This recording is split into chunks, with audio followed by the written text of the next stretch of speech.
नमस्कार जी। मेरा नाम डॉक्टर जगमीत बावा है और मैं केंद्रीय विश्वविद्यालय हिमाचल प्रदेश के राजनीति विज्ञान विभाग में एसोसिएट प्रोफेसर हूँ। भारत सरकार ने पिछले लगभग 7 साल में अनेकों ही ऐसी योजनाओं की शुरुआत की है, जिससे भारत के आम नागरिकों का, आम लोगों को बहुत सारे लाभ मिलने वाले हैं। ऐसी ही एक योजना है जिसके बारे में आज मैं आपसे ज़िक्र करने जा रहा हूँ। उस योजना का नाम है स्वामित्व योजना। जैसा कि हम सबको पता ही है कि भारत गाँव का देश है और भारत की ज़्यादातर आबादी, लगभग 2/3 आबादी जो है वो गाँव में रहती है। और गाँव में जो हमारा रहने का जो हमारा ट्रेडिशनल सिस्टम है, उसमें आम तौर पे जो हमारी प्रॉपर्टी है उसकी कोई रिकॉर्ड वगैरह नहीं होते थे। वो हेरिडिटरी आगे से आगे चलती रहती थी, बाप से बेटे को और उससे आगे वैसे ही, और आमतौर पे लोगों के पास उसकी कोई रिकॉर्ड वगैरह, उसकी ओनरशिप के प्रूफ्स और कुछ डॉक्यूमेंटेशन वगैरह हमारे पास नहीं होती थी। इस वजह से अनेक तरह की समस्याओं का सामना हमने देखा है, लोगों को करना पड़ रहा है। नॉट ओनली लोगों को दिक्कत आती है, बल्कि सरकार को योजनाएं तैयार करने में और जो प्रॉपर्टी है उसकी सही से प्लानिंग करने में, उसका सही से अंदाज़ा लगाने में भी बहुत सारी प्रॉब्लम्स का हमें सामना करना पड़ता है। इसी को ध्यान में रखते हुए भारत सरकार ने, भारत के हमारे यशस्वी प्रधानमंत्री माननीय श्री नरेंद्र मोदी जी ने 24 अप्रैल 2020 को एक स्कीम की शुरुआत की थी, इसी योजना की। और मिनिस्ट्री ऑफ जो पंचायत है हमारी भारत सरकार की, उसके तहत इसको चलाया गया। इस योजना का पर्पज़ ये था कि जो जितनी भी हमारी मॉडर्न टेक्नोलॉजीज़ हैं, जितनी भी हमारे पास तकनीक अवेलेबल है, उसका, जैसे ड्रोन्स हो सकते हैं, जो और भी अच्छी अच्छी चीज़ें हैं, उन सब का इस्तेमाल करके जो गाँव के अंदर जितनी भी प्रॉपर्टी है, क्योंकि गाँव तो बहुत डेंसली पॉपुलेटेड है होते हैं, उसमें प्रॉपर्टी को इजीली उसको एवेल्युएट करना, फिज़िकली एवेल्युएट करने में काफ़ी दिक्कत होती है। तो ड्रोन्स वगैरह जहाँ और बाकी की जितनी भी टेक्नोलॉजी है, उसका लाभ उठाते हुए गांव की प्रॉपर्टी का सर्वे करना और उसकी जो ओनरशिप है उसकी प्रॉपर डॉक्यूमेंटेशन करना, और जो भी उसके ओनर हैं उनको आइडेंटिफाई करके उनको उनकी ओनरशिप के कार्ड्स देना, ताकि बिल्कुल गांव के अंदर क्लैरिटी हो सके कि कौन सी प्रॉपर्टी किसकी है या किस प्रॉपर्टी का ओनर कौन है। इसको लेके पूरी क्लैरिटी करने के पर्पज़ के साथ ये योजना शुरू की गई थी। ये पूरी की पूरी योजना जो है वो दो फेजेज़ में शुरू की गई थी। इसके पूरा करने के लिए इसको 2 फेज़ रखे गए थे। पहला फेज़, जैसे कि मैंने आपको अभी कहा, कि 20 अप्रैल 2020 को शुरू किया गया, जिसमें अप्रैल 2020 से लेके मार्च 2021 तक का समय नियत किया गया था। इस समय के दौरान एक पायलट के तौर पे पहले इस योजना को भारत के 6 प्रांतों में चलाया गया।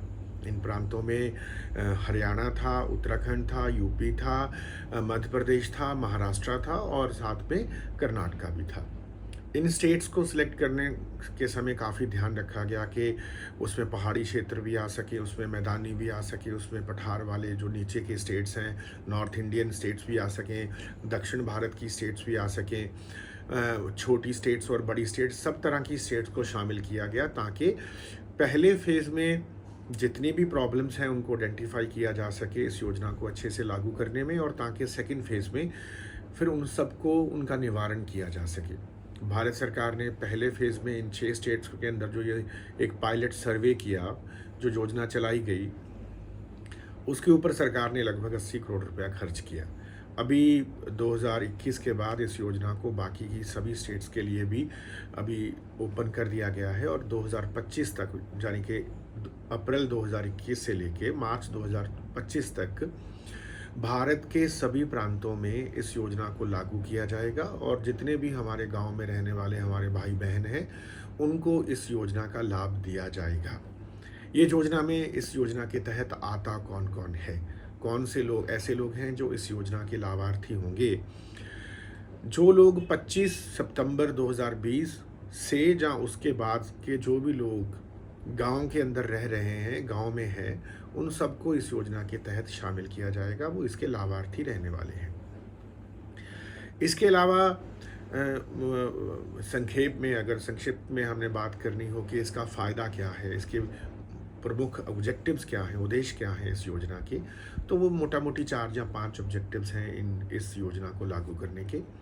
पहला ऑब्जेक्टिव जो है वो है कि हमारे गाँव के अंदर जो लोग हैं उनके पास जो धन की उपलब्धता है, अवेलेबिलिटी है, वो पूँजी बहुत ज़्यादा नहीं है। पूँजी कम होने की वजह से ये लोग अपने अपने लेवल पे छोटे-मोटे कारोबार, कोई काम धंधा शुरू करने में उनको अनेक बहुत सारी दिक्कतें आती हैं।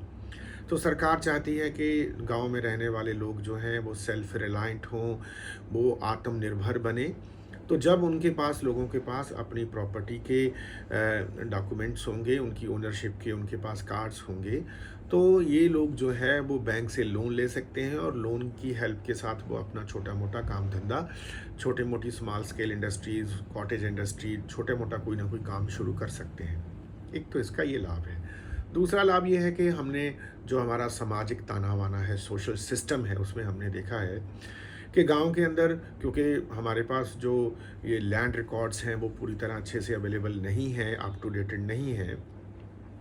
तो इस वजह से दिक्कत ये आ रही है कि बहुत सारे डिस्प्यूट्स होते हैं गाँव में। रादर मैं ये कहूँगा कि गाँव के अंदर होने वाले ज़्यादातर डिस्प्यूट्स का कारण प्रॉपर्टी की ओनरशिप की क्लैरिटी नहीं होता है, ना होना है।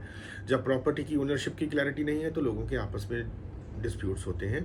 तो इसका दूसरा लाभ ये होने वाला है इस सर्वे का, योजना का, कि जो गाँव के डिस्प्यूट्स हैं वो कम हो जाएँगे। उसके बाद तीसरा लाभ ये है कि जब सरकार ने क्योंकि तय किया है कि इस योजना को लागू करने के लिए जो बिल्कुल लेटेस्ट टेक्नोलॉजी है, जैसे मैंने पहले कहा ड्रोन्स वगैरह का इस्तेमाल किया जाएगा, तो सरकार इन सब का इस्तेमाल करके एक सर्वे इंफ्रास्ट्रक्चर खड़ा करना चाहता है गाँव में, रूरल एरिया में।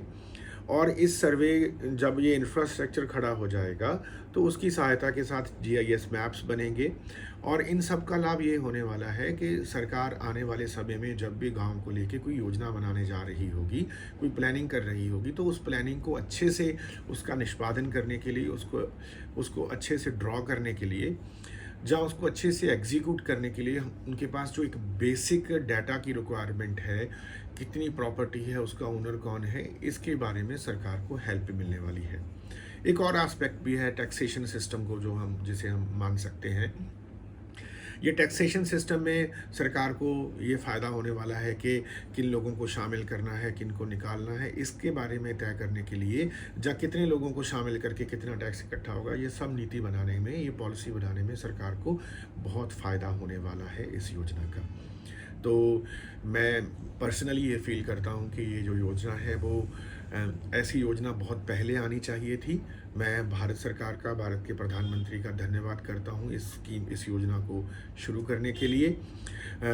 इस योजना से हमारे गांव के अंदर प्रॉपर्टी की ओनरशिप के डिस्प्यूट्स ख़त्म होने वाले हैं और कम से कम लोगों की प्रॉपर्टी के कौन किसकी है, इसकी क्लैरिटी हो जाएगी। जैसे कि हम देखते हैं कि जो डेवलप्ड कंट्रीज़ हैं वहाँ पे कम से कम प्रॉपर्टी को लेके कोई डिस्प्यूट नहीं होता कि उसका ओनर कौन है। तो ये एक बहुत अच्छी योजना है जो भारत सरकार लेके आई है। मैं भारत की नागरिकों की ओर से, आम लोगों की ओर से भारत सरकार का धन्यवाद करता हूँ इस योजना को शुरू करने के लिए और मैं आशा करता हूँ कि सभी लोग इसमें सहयोग देंगे और इस योजना का लाभ उठाएंगे। नमस्कार।